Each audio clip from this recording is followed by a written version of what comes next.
Hormone होती है जिसको वर्नलिन कहते हैं। वर्नलिन, ये वर्नलिन हार्मोन जब चिलिंग ले लेता है, एक सिंपल लैंड ले लेते हैं और एक वो लैंड जहां पर स्नो होती है, का सीड है, सीड, इसको हम लो टेम्परेचर ट्रीटमेंट इसके साथ करते हैं और इसको हम 4 डिग्री सेंटीग्रेड देकर, एक को हम एनुअल प्लांट कहते हैं। एनुअल प्लांट, एक को हम कहते हैं biennial life cycle.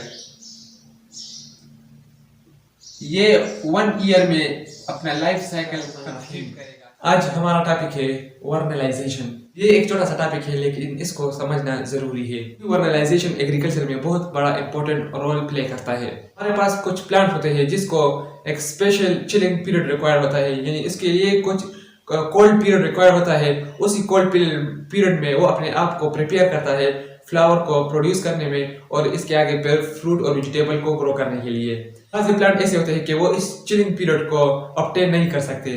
For example कुछ ऐसे इलाके होते हैं जहां पर इस नवंबर दिसंबर की प्लांट ऐसे होते हैं कि वहां पर बर्फ होती है तो वहां पर ऑब्टेन नहीं कर सकते इसको क्रश। फॉर एग्जांपल कुछ ऐसे इलाके होते हैं इसको क्रश नहीं कर सकते, तो फिर वो नवंबर दिसंबर की इसका पीरियड आएगा स्प्रिंग में, वहां पर बर्फ होती है, फ्लावर वहां पर सबसे पहले हम इसको क्रश नहीं किए।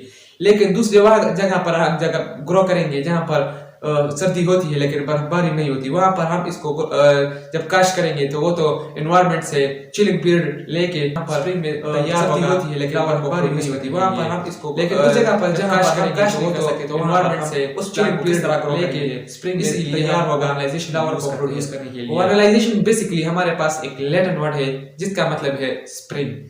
इसका डेफिनेशन इस तरह है कि the conversion of winter variety into spring variety.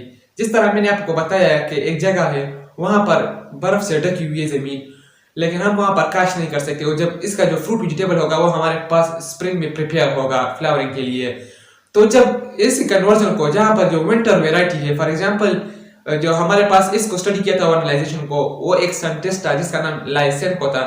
1928 में इसने व्हीट पर एक्सपेरिमेंट किया था और व्हीट को भी हम सर्दी में ही इसको काश करते हैं ताकि वो हमारे पास जो चिलिंग पीरियड है वो ऑब्टेन कर सके।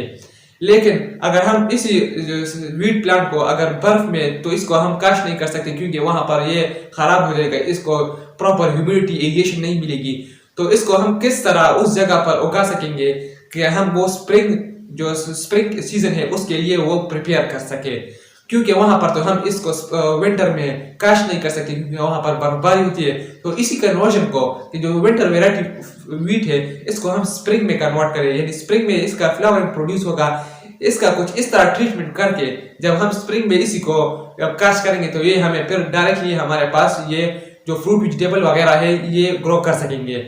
इसी कन्वर्जन को हम वर्नलाइजेशन कहते हैं और इसको हम लो टेम्परेचर ट्रीटमेंट भी कहते हैं, क्योंकि जब एक वेराइटी को विंटर वेराइटी है इसको हम स्प्रिंग वेराइटी में कन्वर्ट करेंगे तो उसके लिए हमें लो टेम्परेचर रिक्वायर होगा और वो लो टेम्परेचर हमारे पास ऑलमोस्ट 4 डिग्री सेंटीग्रेड है।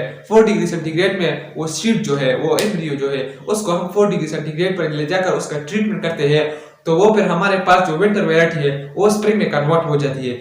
इसके बाद जब इसका लो टेम्परेचर ट्रीटमेंट करते हैं, इसके बाद जब इसको हम काश करेंगे तो वो फिर हमारे साथ उसी के साथ ग्रो होगा जिस तरह हमने वो दूसरा सीड जो कि हमने विंटर में काश किया था और उसने चिलिंग पीरियड लेके वो हमारे पास स्प्रिंग में फ्लावर प्रोड्यूस करेगा।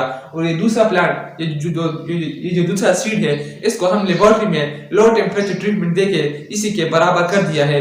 ये जितना टेम्परेचर इसने चिलिंग पीरियड इसने जितना 2-3 महीनों में हासिल किया, इसको हम लेबोरेटरी में 2-3 वीक्स में वो लो टेम्परेचर ट्रीटमेंट देके ये दोनों फिर हम बराबर कर लेते हैं। और फिर जब दोनों होंगे यहाँ पर तो हमारे पास ये 2-3 महीने इसने चिलिंग पीरियड लिया था लेकिन वहां पर जमीन खाली थी और यहाँ पर बर्फ थी तो वहां पर हम उगा नहीं सकते थे, इसलिए हमने स्प्रिंग ही में जब बर्फ चली गई तो इसको हमने स्प्रिंग लो टेम्परेचर ट्रीटमेंट दे के वहां पर ही फिर काश किया। तो जब ये दोनों हमारे पास ग्रो होंगे तो दोनों में हमारे पास ये जो फ्रूट वेजिटेबल जो भी होगा ये हमारे पास ग्रो होगा। तो सबसे पहले ये लाइसेंको ने व्हीट पर किया था तो हम इस यहाँ पर भी व्हीट का एग्जाम्पल लेंगे। तो हम शुरू करते हैं वर्नलाइजेशन। वर्नलाइजेशन का जो सबसे पहले एक्सपेरिमेंट किया था वो था लाइसेनको। इसने 1928 में एक्सपेरिमेंट किया था ऑर्गेनाइजेशन में, और इसने जो एक्सपेरिमेंटल प्लांट किया था वो वीट प्लांट किया था। यहाँ पर हमारे पास एक हार्मोन होती है जिसको वर्नलिन कहते हैं। वर्नलिन, ये वर्नलिन हार्मोन जब चिलिंग ले लेता है, चिलिंग मीन कोल्ड, जब ये चिलिंग ले लेता है ये वर्नलिन, तो ये हमारे पास फिर जब ये चिलिंग पीरियड ले लेता है तो फिर ये जर्मिनेशन के लिए प्रिपेयर हो जाता है। जर्मिनेशन के लिए, ये जर्मिनेशन के लिए प्रिपेयर होता है। इसके बाद फिर फ्लावर होंगे और फिर इसके आगे फ्रूट होगी, वेजिटेबल होगी, वो होंगे। लेकिन ये चिलिंग पीरियड हमारे पास रिक्वायर्ड होगा इस वीट प्लांट को देने के लिए। यहां पर हम दो जगह ले लेते हैं,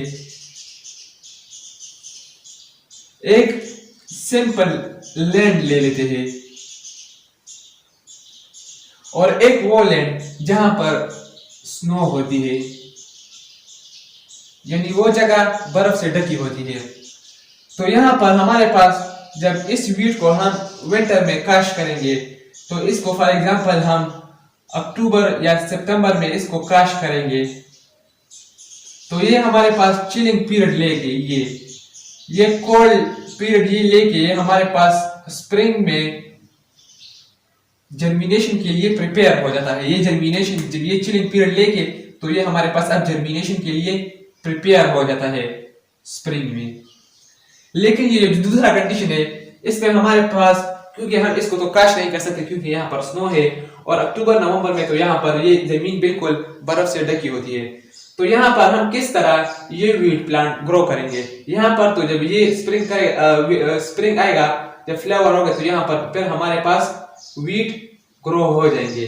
लेकिन इस जगह पर हम वीट को किस तरह ग्रो करेंगे? इसी के लिए हम लो टेम्परेचर ट्रीटमेंट कहते हैं।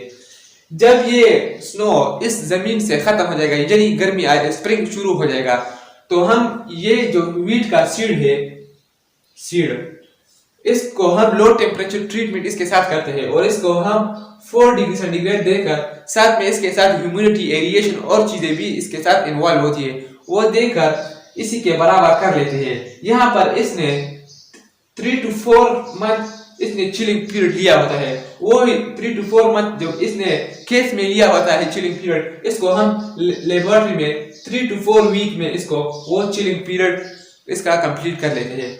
इसके बाद ये जल्दी स्प्रिंग में इसको हम जब काश करेंगे तो इसी तरह वो जर्मिनेशन करेगा, जिस तरह उसने 3-4 महीने में अपने आप को प्रिपेयर किया था।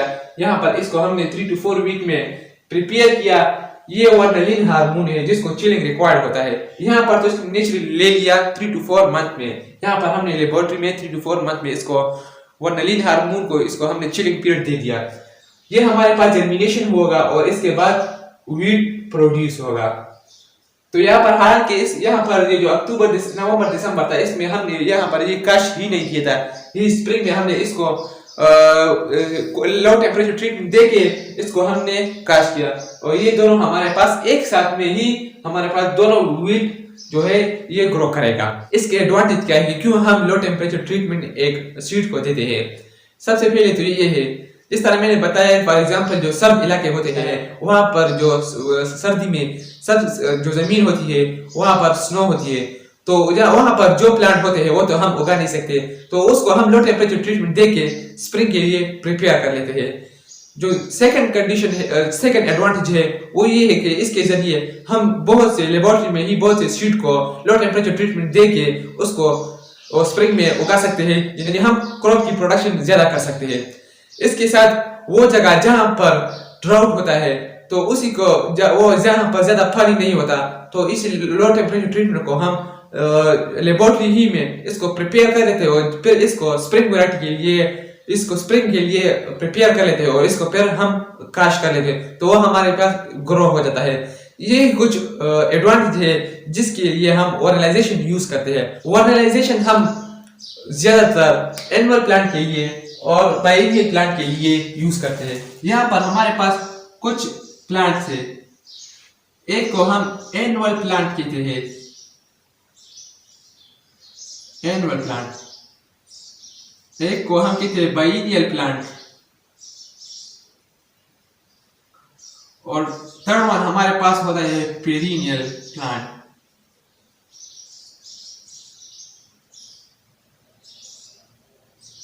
Perennial plants. एनुअल प्लांट हमारे पास जो इसका जो लाइफ साइकिल होगा, लाइफ साइकिल ये 1 ईयर में अपना लाइफ साइकिल कंप्लीट करेगा। बाइनियल प्लांट 2 ईयर में लाइफ साइकिल कंप्लीट करेगा, और perennial plant more than 2 year में अपना लाइफ साइकिल कंप्लीट करेगा। तो वर्नलाइजेशन हम ज्यादातर हम एनुअल प्लांट और बाइनियल प्लांट के लिए वर्नलाइजेशन यूज करते हैं, क्योंकि ये हमारे लिए एनुअली इसकी जरूरत होती है। जिस तरह वीट है, इसकी तो हर साल जरूरत होती है, तो ज्यादातर हम एनुअल या बाइनियल प्लांट के लिए वर्नलाइजेशन है इसको यूज करते हैं, लो टेम्परेचर ट्रीटमेंट को। और ये जो पेरिनियल प्लांट है ये तो बहुत मोर देन 2 ईयर्स के लिए रिक्वायर्ड हो गए, तो इसकी हमें इतनी जरूरत नहीं होती है जितना हमें वीट प्लांट की जरूरत होती है, जो कि एनुअल प्लांट है। तो इसलिए हम वर्नलाइजेशन यूज करते हैं। तो ये था वर्नलाइजेशन का कुछ छोटा सा कंसेप्ट। उम्मीद है आप इस पर समझ गए होंगे। इंशाल्लाह मिलते हैं नेक्स्ट वीडियो में, तब तक के लिए अल्लाह हाफ़िज़।